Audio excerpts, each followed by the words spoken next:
नमस्कार। हम पढ़ रहे थे मानव में रासायनिक समन्वय, जिसके अंतर्गत हम पढ़ रहे थे मानव में अंतःस्रावी ग्रंथियाँ। और अंतःस्रावी ग्रंथियों के अंतर्गत हमने हाइपोथैलेमस के बारे में पढ़ लिया था, जिसमें हमने पढ़ा जो हाइपोथैलेमस है उससे दो प्रकार के हार्मोन स्रावित होते हैं, एक तो मोचक हार्मोन, एक निरोधी हार्मोन। मोचक हार्मोन जो होते हैं वो पीयूष ग्रंथि को हार्मोन स्रावित करने के लिए प्रेरित करते हैं, जबकि निरोधी हार्मोन पीयूष ग्रंथि को हार्मोन स्रावित करने से रोकते हैं। फिर देखिए, हमने हाइपोथैलेमस से स्रावित होने वाले हार्मोनों के बारे में पढ़ लिया था। आज हम पढ़ेंगे पीयूष ग्रंथि। पीयूष ग्रंथि है वो पीयूष ग्रंथि कहाँ स्थित होती है उसकी बात करते हैं। आपको पिछली वीडियो के अंतर्गत मैंने बताया था कि जो हाइपोथैलेमस है उस हाइपोथैलेमस के नीचे ही एक व्रंत द्वारा पीयूष ग्रंथि जुड़ी होती है। तो जो पीयूष ग्रंथि होती है वो गुलाबी रंग की ग्रंथि होती है, जो हाइपोथैलेमस से एक व्रंत द्वारा जुड़ी रहती है और उस व्रंत को हम इनफंडिबुलम कहते हैं। फिर देखिए, जो पीयूष ग्रंथि है उसकी स्थिति क्या है। जो ये पीयूष ग्रंथि है ये हमारी जो कपाल है, कपाल की जो स्पिनोइड अस्थि है, जब हम कपाली अस्थियों के बारे में पढ़ेंगे तब बात करेंगे, तो कपाल की जो स्पिनोइड अस्थि है उसकी जो सेला ट्रसिका नामक गुहा है उस गुहा में पीयूष ग्रंथि स्थित होती है। ये जो पीयूष ग्रंथि होती है वो गुलाबी रंग की ग्रंथि होती है, जो एक व्रंत द्वारा हाइपोथैलेमस से जुड़ी रहती है, जिसे इनफंडिबुलम कहते हैं। फिर देखिए, जो ये पीयूष ग्रंथि होती है ये उत्पत्ति में एक्टोडर्मल होती है, अर्थात भ्रूणीय अवस्था में मानव की जो भ्रूणीय अवस्था है उस भ्रूणीय अवस्था में जो एक्टोडर्म होती है उस एक्टोडर्म की कोशिकाओं से पीयूष ग्रंथि का विकास होता है। अब देखिए आगे, जो ये पीयूष ग्रंथि होती है इसको मास्टर ग्लैंड कहते हैं। आपको पिछले वीडियो के अंतर्गत मैंने बताया था कि पीयूष ग्रंथि होती है उसको हम मास्टर ग्लैंड या प्रधान ग्रंथि कहते हैं, या आर्केस्ट्रा का लीडर भी कहते हैं इसे। जबकि पिछले वीडियो के अंतर्गत मैंने आपको बताया था कि master of master gland hypothalamus को कहा जाता है।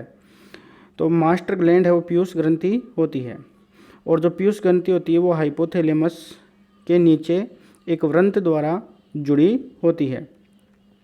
अब देखिए आगे, जो पीयूष ग्रंथि होती है उसको दो भागों में बांटा गया है। पीयूष ग्रंथि को दो पालियों में बांटा गया है, या पीयूष ग्रंथि दो पालियों से निर्मित होती है। देखिए कौन कौन सी पालियाँ होती हैं। एक तो होती है अग्र पाली, एक होती है पश्चे पाली। अग्र पाली होती है उसको एडिनोहाइपोफाइसिस भी कहा जाता है, और जो पश्चे पाली होती है उसको न्यूरोहाइपोफाइसिस भी कहा जाता है। अब जो ये पीयूष ग्रंथि है जिसको दो भागों में बांटा गया है, अग्र पाली और पश्चे पाली, उससे अलग अलग हार्मोन स्रावित होते हैं। तो ये जो अग्र पाली होती है ये पीयूष ग्रंथि का लगभग 75% भाग, या हम कह सकते हैं 3/4 भाग बनाता है। जो अग्रपाली भाग है या एडिनोहाइपोफाइसिस है ये पीयूष ग्रंथि का 3/4 भाग होता है, जबकि न्यूरोहाइपोफाइसिस पीयूष ग्रंथि का लगभग 25% या 1/4 भाग बनाता है। फिर देखिए आगे, जो ये अग्रपाली होती है इसको 3 भागों में बांटा गया है, पार्स ट्यूबरेलिस, पार्स इंटरमीडिया और पार्स डिस्टेलिस। जो पार्स ट्यूबेरिलिस होती है ये देखिए, ये वाला जो हिस्सा है ये इधर और ये, तो ये पार्स ट्यूबेरिलिस होती है। यह जो व्रंत है या जो इनफंडिबुलम है उसके चारों ओर एक कॉलर के रूप में पाया जाता है, और इस भाग से किसी भी प्रकार का हार्मोन स्रावित नहीं होता है। फिर देखिए, जो पार्स इंटरमीडिया है, पार्स जैसा कि नाम से मालूम पड़ता है इंटरमीडिया, तो इंटरमीडिया का तात्पर्य यहाँ पर यह है कि जो अग्रपाली है और जो पश्चे पाली है इन दोनों पालियों के मध्य में यहाँ पर पार्स इंटरमीडिया वाला भाग पाया जाता है, और इस पार्स इंटरमीडिया वाले भाग से MSH melanocyte stimulating hormone, MSH melanocyte stimulating hormone स्रावित होता है, जिसकी चर्चा हम आगे करेंगे। फिर देखिए, जो अग्रपाली है उसका तीसरा भाग होता है पार्स डिस्टेलिस। इस पार्स डिस्टेलिस जो होता है ये अग्रपाली का सबसे बड़ा भाग होता है। अग्रपाली का सबसे बड़ा भाग पार्स डिस्टेलिस होता है, और इससे 6 प्रकार के हार्मोनों का या इससे 6 प्रकार के हार्मोन स्रावित होते हैं, जैसे growth hormone, follicular stimulating hormone, luteinizing hormone, prolactin hormone, adrenocorticotropic hormone और थायराइड स्टिमुलेटिंग हार्मोन। तो इस प्रकार से हमने देखा कि जो अग्रपाली होती है उससे 7 हार्मोन स्रावित होते हैं, जिनके बारे में हम एक एक के बारे में हम आगे पढ़ेंगे। तो अग्रपाली है, इसको 3 भागों में बांटा गया है, ट्यूबरेलिस, पार्स ट्यूबलेस, पार्स इंटरमीडिया और पार्स डिस्टेलिस।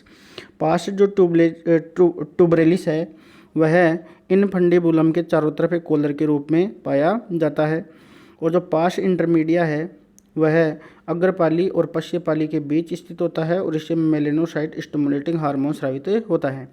फिर है पार्स डिस्टेलिस, यह अग्रपाली का सबसे बड़ा भाग होता है और इससे 6 प्रकार के hormone, growth hormone, follicular stimulating hormone, luteinizing hormone, prolactin hormone, adrenocorticotropic hormone, thyroid stimulating hormone, ये 6 प्रकार के हार्मोन स्रावित होते हैं। इस प्रकार कुल अग्रपाली से 7 प्रकार के हार्मोन स्रावित होते हैं। फिर देखिए पश्चपाली, जिसको हम न्यूरोहाइपोफाइसिस कहते हैं। तो जो पश्चपाली है इसको भी 3 भागों में बांटा गया है। पहला है मध्य एमिनेंस। मध्य एमिनेंस जो होता है वो हाइपोथैलेमस के तल पर स्थित होता है। जो हाइपोथैलेमस है उसके तल पर मध्य एमिन्स जो होता है वो पाया जाता है। फिर है इनफंडिबुलम या पीयूष व्रंत, ये मध्य उभार से नीचे की ओर बढ़ा हुआ भाग होता है। फिर देखिए पार्स नर्वोसा, ये पीयूष व्रंत के नीचे स्थित बड़ा हुआ फुला हुआ भाग होता है, जिससे न्यूरोहाइपोफाइसिस के हार्मोन क्या होते हैं, स्रावित होते हैं। हम आगे पढ़ेंगे जो न्यूरोहाइपोफाइसिस है उससे 2 प्रकार के जो हार्मोन होते हैं वो स्रावित होते हैं। एक तो वेरी इंपॉर्टेंट है, न्यूरोहाइपोफाइसिस से 2 हार्मोन स्रावित होते हैं। एक तो है वेसोप्रिन, जिसे एंटी डायूरेटिक हार्मोन के नाम से भी जाना जाता है, एंटी डायूरेटिक हार्मोन ADH। और दूसरा हार्मोन है ऑक्सीटोसिन, ये भी वेरी इंपॉर्टेंट हार्मोन है ऑक्सीटोसिन। तो न्यूरोहाइपोफाइसिस से 2 प्रकार के हार्मोन स्रावित होते हैं।